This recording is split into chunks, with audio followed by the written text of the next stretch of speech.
só, hoje recebeu o Bahia e perdeu. O Bahia, aliás, como visitante, tá chegando, abrindo a geladeira, pegando a cerveja, deixando a porta aberta. Foi assim com o Santos, com o Corinthians e agora com o Internacional. Vamos ver o que disse sobre essa derrota colorada o Fabinho Soldado. Primeiramente, deixar uma palavra para o nosso torcedor, né? Claro, é a razão desse clube.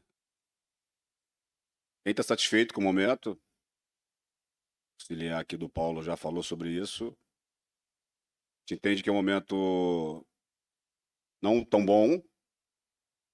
A gente certamente sabe a tristeza do nosso torcedor. E a gente também tem esse sentimento. É bem verdade que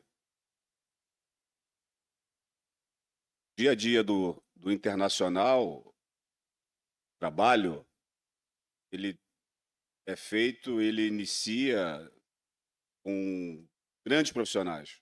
Profissionais que estão aqui na casa durante muito tempo. Claro que supervisionado, vamos dizer assim, né? Pelo Abel Braga, né? Na parte técnica e minha parte, toda a gestão em relação ao futebol. A gente percebe que existem pessoas competentes, profissionais, todos os dias ali trabalhando e fazendo o seu melhor e dando todo o suporte para que, respondendo a sua pergunta, para que esses atletas, sim, consigam reverter essa situação. Quando eu venho ao Internacional, eu sei do tamanho da nossa dificuldade do clube, e aí se fala muito do ano passado, e a gente sabe do que aconteceu, todo mundo sabe do que aconteceu. Mas o Internacional é um clube campeão do mundo, campeão de Libertadores. Eu não estou dizendo que nós vamos ganhar isso, até porque a Libertadores já disseram nós não estamos nela. Mas é um clube que tem sua imensa torcida e a sua tradição.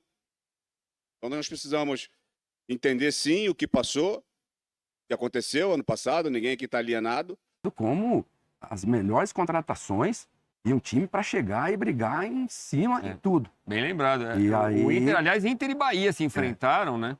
E o Inter passa pelo Bahia, depois vai enfrentar o Flamengo. Isso. Tava em alta. Ganha de 3-0 do time da Colômbia, mas um jogador vai expulso. Nacional de Medellín, que vinha voando. Inclusive, falei até com o Higuita naquela época ali, que ele é treinador de goleiros do Nacional, e o Inestrosa era o cara. Arrebentou, e ele foi expulso. Fez uma bobagem lá, foi expulso. Aí Alan Patrick fez os 3. Então, olha a importância desse cara num time desse do Internacional. Contra o Atlético Mineiro também fez Bahia, não ironicamente, e o gol do Bahia sai pelo lado direito, lado esquerdo da defesa do Inter, por ali que o Jean Lucas faz a jogada para servir o William José. Então, de fato, tem muitos problemas o Inter, até mesmo. Depois da eliminação na Libertadores, consegue dar uma resposta como visitante, ganhando os 3 jogos e mexendo um pouco o elenco também, né? Rapidinho, o Breler, o Bahia vai atingir ali aquele ponto que briga lá em cima por Libertadores? Agora...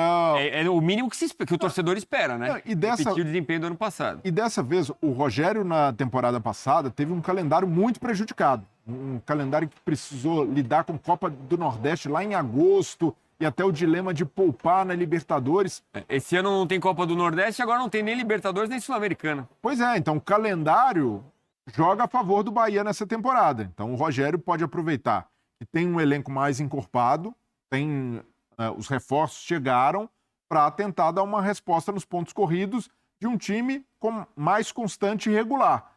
E o Jean Lucas jogando muita bola. Jean Lucas fez a diferença na final do Campeonato Baiano, fez a diferença depois, né, no jogo contra o Vitória pelo Brasileiro, no empate, e hoje, de novo, foi muito bem, um dos melhores do Bahia em campo, como faz diferença, né? Tem jogador técnico que alia técnica e físico, e o Jean Lucas tem voado nesse começo de temporada. Estará na lista, o Jean Lucas é o Hércules e saiu do Fortaleza e foi pro Fluminense.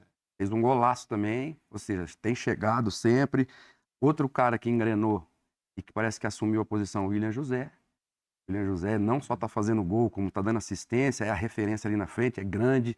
Ele vem do futebol alemão, russo, não sei onde que ele estava lá na Europa, mas... Ele ficou uns 27 anos na Espanha, né? Na Espanha, justamente. Então vem com uma bagagem gigante e tem um cara ali que é o Rogério Ceni, que, cara, para mim é um dos melhores treinadores dos últimos anos aí. Fortaleza que eu diga, né? E tem ali prestígio com a direção, né? Que nem pensa em mexer, apesar de cair na Libertadores. Intervalo rapidinho, a gente já volta com mais Equipe F para falar dos jogos que... Final de janela, essa história do Igor Gomes, o que é que há de veracidade? Olha, nós falamos mais cedo, Márcio, porque a janela que está aberta é a janela dos estaduais com os atletas que tiveram os contratos finalizados até 3 de março. Quem está jogando em atividade não pode ser transferido. Não pode ser transferido. Então, se houver uma negociação para algum jogador, só vai poder inscrever a partir da segunda janela no mês de julho. Então, não há condição agora de trazer nem Viveiros, como tem sido falado, o colombiano do Atlético Paranaense, e tampouco o Igor Gomes. O Bahia pode, ou qualquer outro clube do futebol brasileiro, pode contratar jogadores que jogaram os estaduais e os contratos foram encerrados no 3 de março. E a inscrição vale até o dia 27 de março deste mês. Então, qualquer negociação nesse momento só pode ser desse modelo. De outra forma, não pode. Houve também, Márcio, uma mudança para esse ano do número de jogos limites para transferência de atletas dentro do Campeonato Brasileiro. Eram 6 e agora passou a ser 12 jogos, né? Isso aí vai ser visto lá na frente. Mas, nesse momento, aliás, o Igor Gomes foi jogador do Rogério Ceni no São Paulo. Ontem eu fui buscar essa informação com pessoas próximas. É o nome que interessa. O Rogério Ceni gosta do jogador, mas não tem nada... Apenas foi, segundo a imprensa de Belo Horizonte, uma consulta do Bahia para saber as condições como o jogador está no Atlético, se há possibilidade de saída, de negociação, mas não há nenhuma proposta feita nem tampouco para o Viveiros e tampouco para o Igor Gomes. Ô, Germano, com a vitória parcial do Palmeiras, o Bahia cai para 4º lugar, mas com um jogo a menos do que Fluminense e do que Palmeiras. Positivo, Márcio. Então, a média aritmética, o Bahia é 2º. Pera aí, Márcio. Na média aritmética, Matheus da Vacina... Não joga mais. Mas tem que ganhar jogo. Mais. Mas na prática tem que ganhar jogo, né, Márcio? Sim, você acha que ele vai perder o jogo? Não acho nada. Eu tô falando que na prática tem que ganhar jogo. Não coloque palavras que eu não disse. Sim, então o Bahia é 4º, mas com um jogo a menos. Registro, toda vez que você falar, o Bahia é 4º com um jogo a menos do que o Fluminense e do que o Palmeiras. Mesmo número de jogos do São Paulo, então vamos lá. Isso que o São Paulo vai jogar também essa rodada. Exatamente. E vai tomar pau do Bragantino. Mas é isso aí. Então, beleza. Ô, Matheus, tem uma polêmica que o Brasil todo...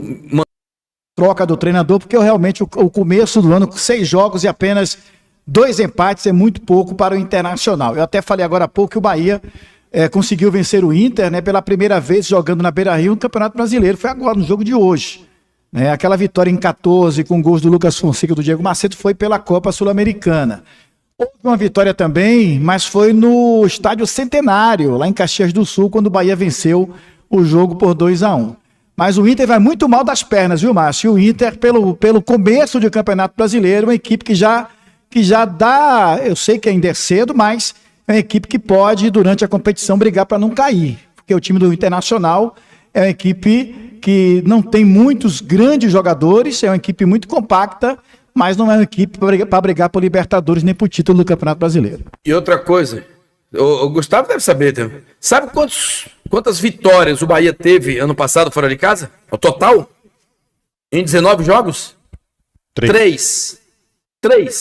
E agora, em 3 jogos, 3 vitórias fora de casa.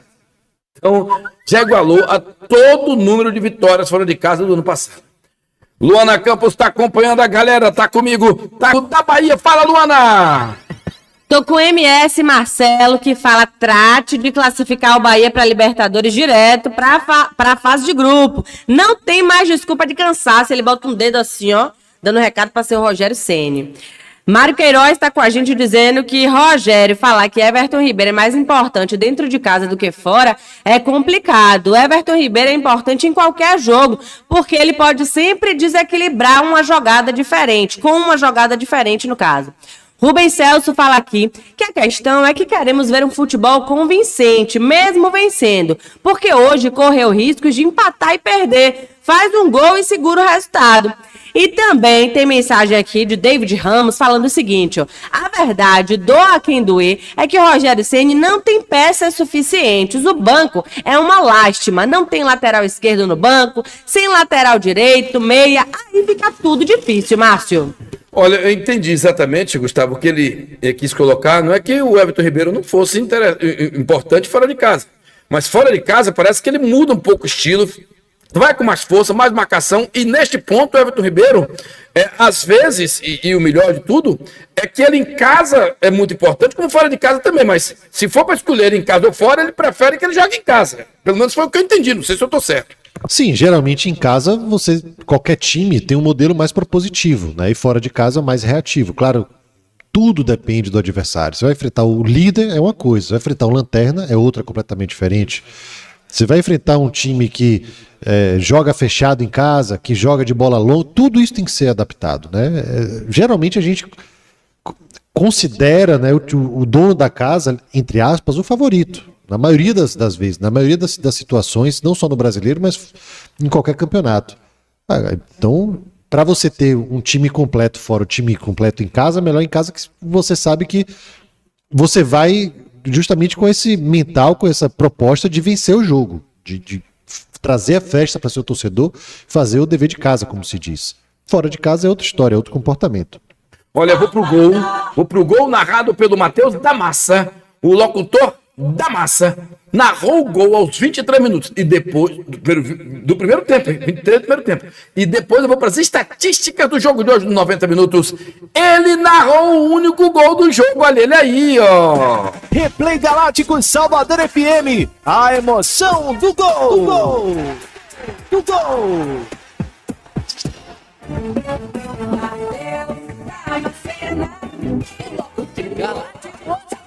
Rodrigo Nestor atrasando o jogo para Acevedo, para Rodrigo Nestor lá na lateral direita de ataque, recebeu com a esquerda, tentou cruzar no meio do caminho, chega Gabriel Mercado, tira na primeira, na segunda, veio o corte na zaga do Internacional, chegou para tirar ali atrás o Matheus Bahia, sobra com o Eric na grande área, recebeu, ganhou na cara do gol, Eric bateu cruzado, olha o gol! Gol!